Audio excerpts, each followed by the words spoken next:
Hey everyone, and welcome to another deep dive. It looks like you might be gearing up to work in Japan, and you're probably curious about the work culture there. Japan's work culture is definitely unique. Yeah, especially all the stuff you hear about overtime, Yeah, right? It can seem a little intimidating. I can see why. There are definitely some things to be aware of. But before you get too worried, we're here to break it all down for you. We want to give you the knowledge to feel confident about navigating the Japanese workplace. Exactly.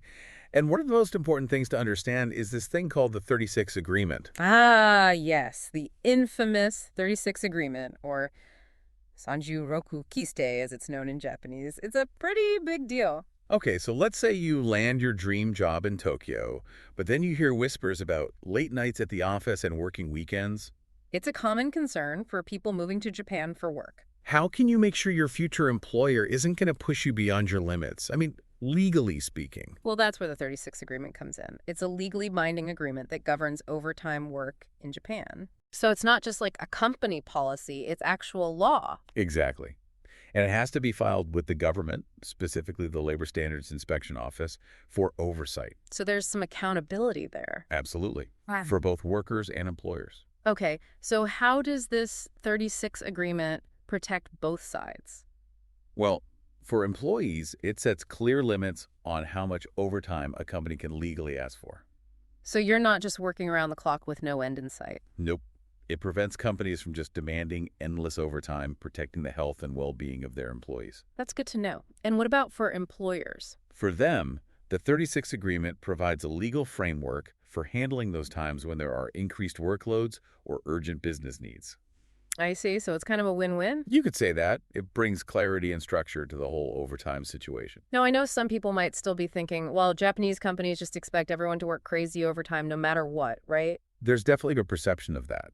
But the reality is, the 36 Agreement sets hard limits. So there are actual boundaries. Yes, the standard limit is 45 hours of overtime per month. Okay, 45 hours per month. And 360 hours per year. So even if your boss is pushing for you to stay late, they can't legally make you work beyond those limits? Not unless there's a very specific reason, and a special clause is activated. Special clause? What's that all about? It's basically a way for companies to exceed the standard overtime limits, but only under very tightly controlled circumstances. So there is some wiggle room, but it's not a free-for-all. Absolutely. A company can only use a special clause for a maximum of 6 months out of the year. Oh, wow. So even less than half the year. And even then, there are still strict limits. For example, they might need to meet a critical deadline or handle an unexpected surge in work. Yeah, like a big project launch or something. Exactly. In those cases, they can activate the special clause.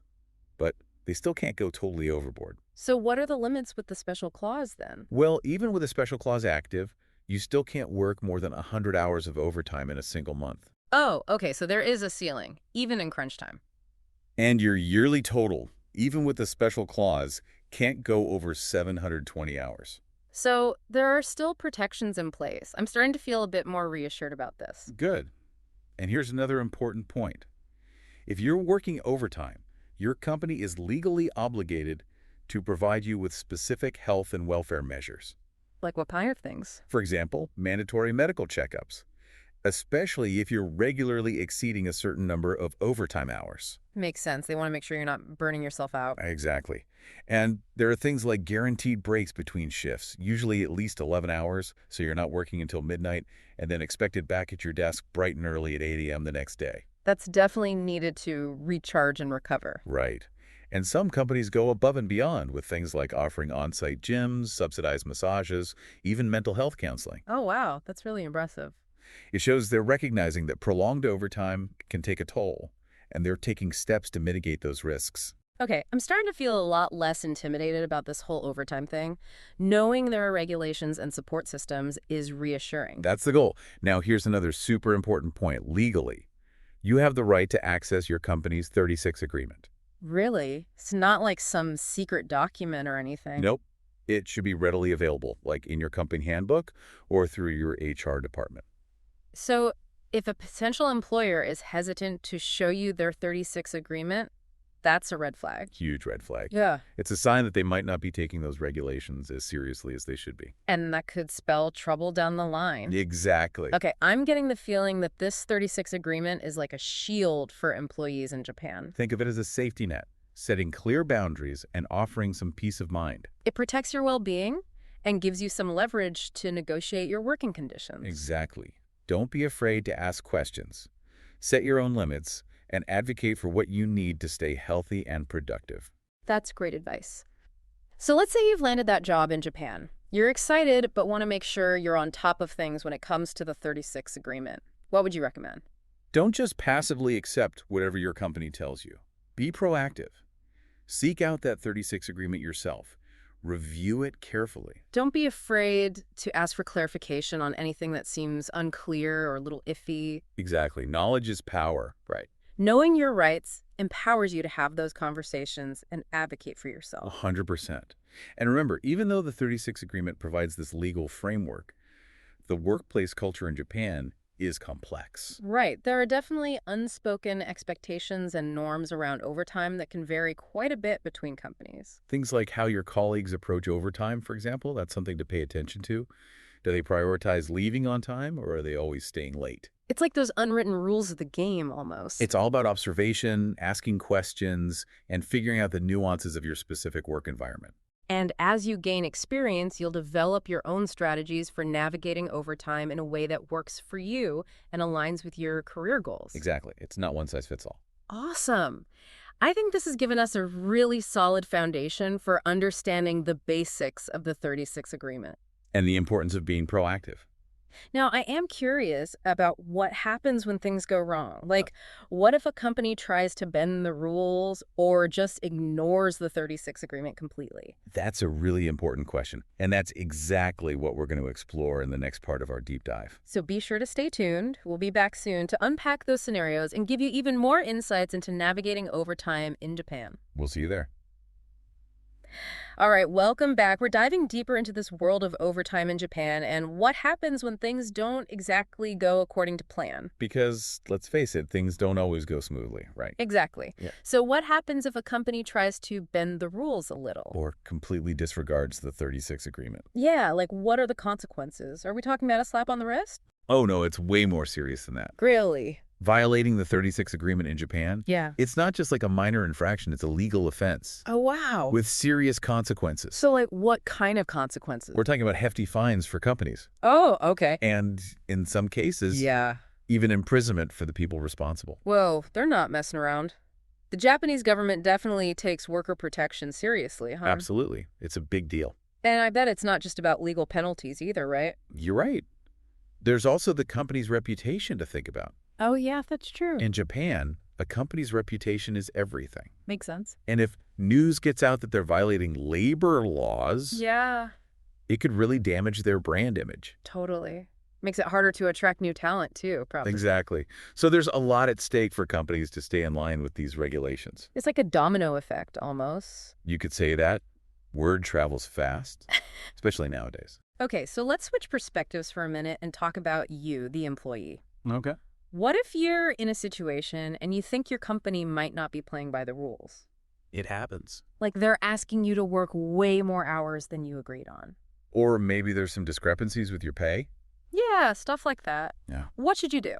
First things first, document everything. Okay, take notes. Keep detailed records of how many hours you're working, any conversations about overtime with your boss. Especially if there's anything fishy with your paycheck. Exactly. You want to create a paper trail. Just in case? Right.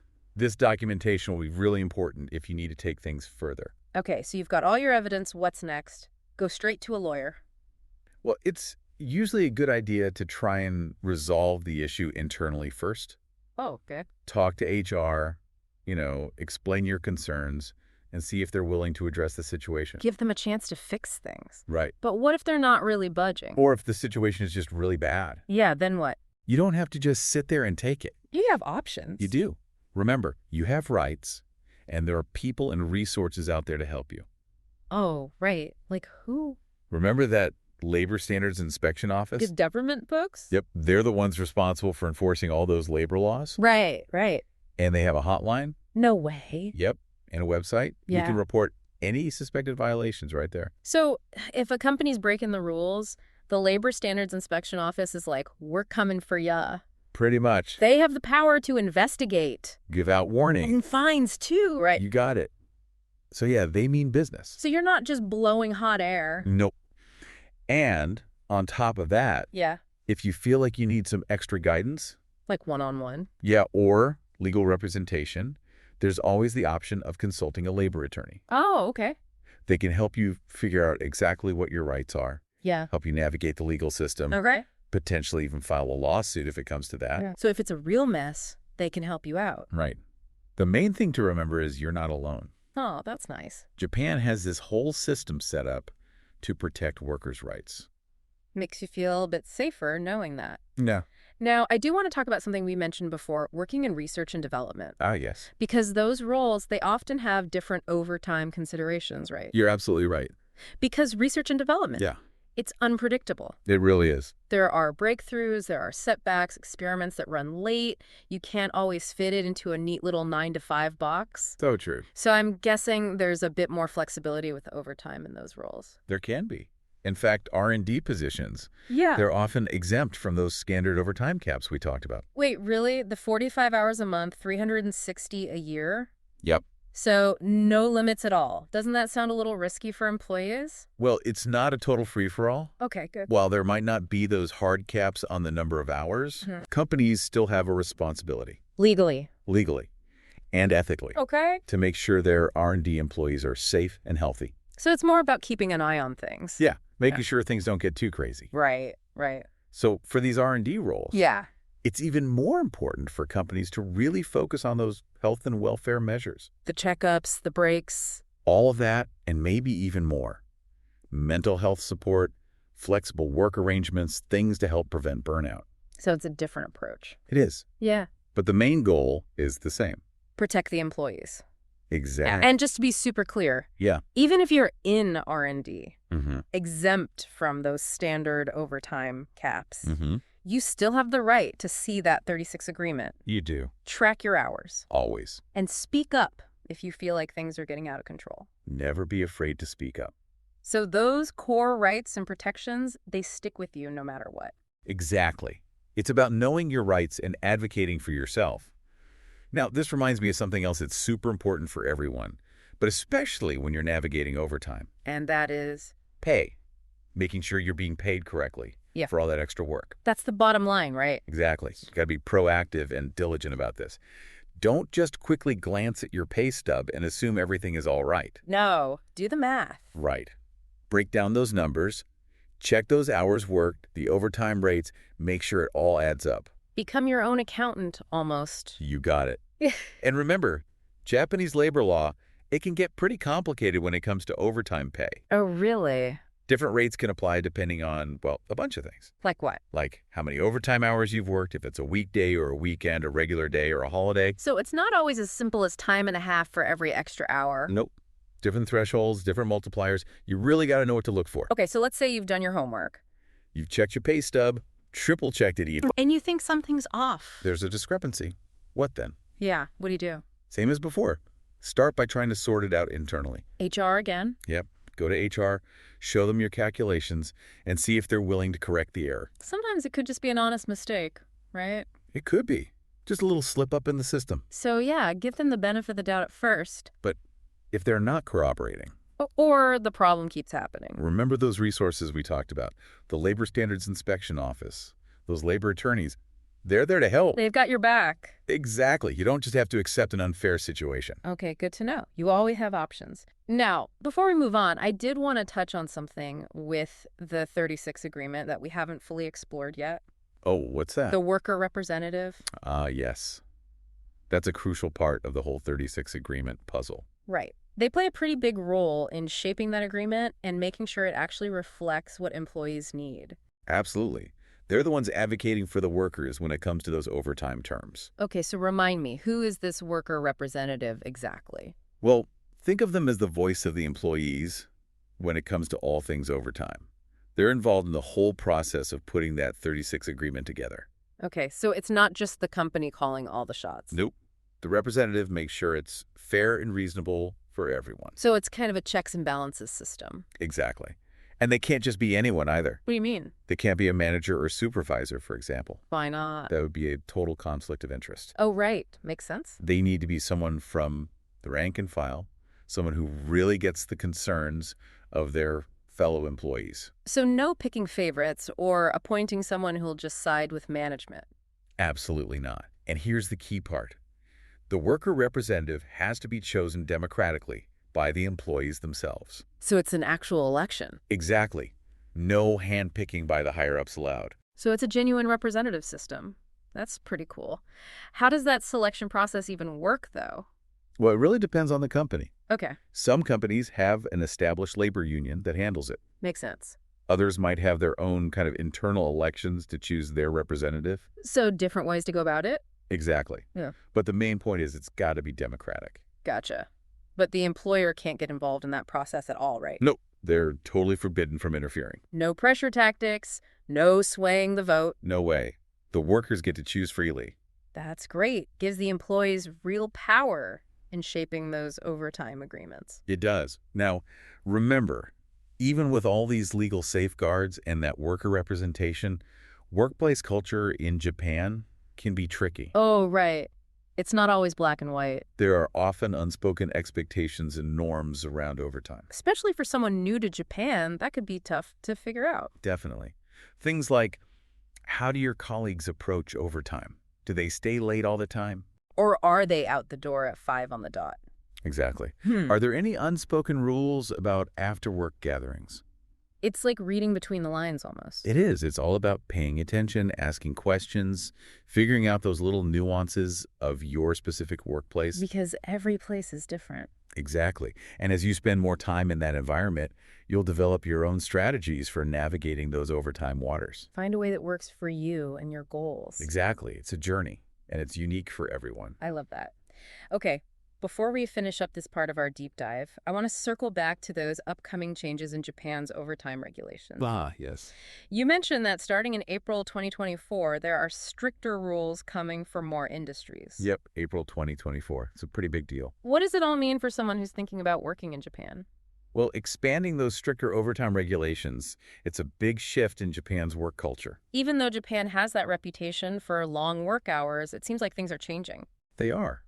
And these new regulations, they bring more industries under those tighter overtime limits. Oh, okay. Like which ones? Sectors like construction, transportation, even healthcare. Oh, wow. Those are pretty big industries. They are. They've historically had more relaxed rules around overtime. I see. But now, Yeah. they'll be subject to similar overtime caps as everyone else. So it's about creating a level playing field. Exactly, making things more consistent and fair across the board. And that's good news for foreign workers, right? Absolutely. It creates a much more predictable, legally protected environment. No matter what industry they choose. You got it. So even though these changes are pretty new, it seems like they're already making a positive impact. Definitely. And like any new regulations, there will be some adjustments. Takes time to figure it all out. Companies need to adapt their practices. Employees need to know their new rights and protections. So yeah, things are evolving, but it sounds like a positive step towards a more balanced work culture in Japan. I agree. I think anyone planning to work in Japan, they should really embrace this change. Stay informed about these new regulations. And keep advocating for their well-being as things evolve. That's it. Great advice. Now, before we sign off for this part, I do want to leave our listeners with something to think about as they get ready for their work journey in Japan. What's that? We've talked about all these regulations, all the legal stuff, the worker protections. But at the end of the day, work is about people. It's about building relationships, finding your place in this new environment. It's about the human side of things. Exactly. So my question is, what are your hopes for your work experience in Japan, beyond just the rules and regulations? What kind of work culture do you want to be a part of? It's a great question to think about. It's about envisioning the kind of workplace where you can contribute and thrive. And the kind of connections you want to make. Exactly. Keep those hopes in mind as you begin your adventure in Japan. And we're back. Welcome back to the Deep Dive, everyone. We've been talking all about overtime in Japan, and I don't know about you, but my brain is full. Yeah, we've covered a lot of ground. It's a lot to take in, but hey, that's what deep dives are for, right? Exactly. We want to make sure you've got all the info you need. So as we wrap up today's episode, let's make sure our listeners are feeling ready to handle this whole overtime thing in Japan. We want them to feel empowered. Exactly. And when it comes to feeling empowered, I think it's important to revisit one key player we haven't fully explored yet. Ooh, who are you thinking of? The worker representative. Ah, yes, the worker representative. They're crucial when it comes to the 36 agreement. They really are. Remember, this is the person who helps make sure the 36 agreement actually works for the employees. They're like the voice of the people when it comes to negotiating all those overtime terms. Okay, so just to refresh our memories, who can be this worker representative? Well, it can't be just anyone. What do you mean? It can't be a manager or a supervisor, for example. Oh, so no one with authority over other employees. Right. That'd be a huge conflict of interest. Makes sense. They need to be on the same level as everyone else, right? Exactly. Someone from the rank and file, someone who really understands what their fellow employees are going through. Someone who gets it. Exactly. And here's the really important part. The worker representative has to be chosen democratically by the employees. So it's like an election. Yep. No handpicking by the management allowed. Everyone gets a vote. Exactly. A fair and open election. That's pretty awesome. It makes sure the representative really does reflect what the workers want. So how does that whole election thing work? Well, it really varies depending on the company. Okay. Some companies have a labor union, and they handle the whole process. I see. Others, well, the employees might organize their own little elections to choose their representative. So different strokes for different folks. You could say that. Uh-huh. But the main thing is it has to be a democratic process. And the employer, they can't get involved at all, right? Nope. Strictly forbidden. They can't try and pressure anyone or influence the vote. Absolutely not. The employees get to choose freely. 100%. It's about giving employees real power when it comes to shaping their working conditions. That's really great. Okay, I think we've covered pretty much everything, right? We've talked about the rules, the legal stuff, the cultural side of things. I think we've given a pretty good overview. Yeah, I hope our listeners feel a lot more confident now about handling overtime in Japan. Knowledge is power, right? Exactly. Knowing your rights is the first step. And being proactive, advocating for your well-being, all of that plays a role. It's about finding that balance, being successful in your career, but also making sure you're taking care of yourself. I love that. And remember, even with all these rules and regulations, at the end of the day, work is about people. It's about building those connections, feeling like you're part of a team. Contributing to something you believe in. So as you're getting ready to start your work journey in Japan, remember to be curious, ask questions, and embrace the new experiences. And remember, you're not alone. There's a whole community of people out there, foreign workers who've been through the same thing. So don't be afraid to reach out if you need help or advice. We're all in this together. And with that, we'll wrap up our deep dive into overtime in Japan. Thanks for tuning in, everyone. We'll see you next time.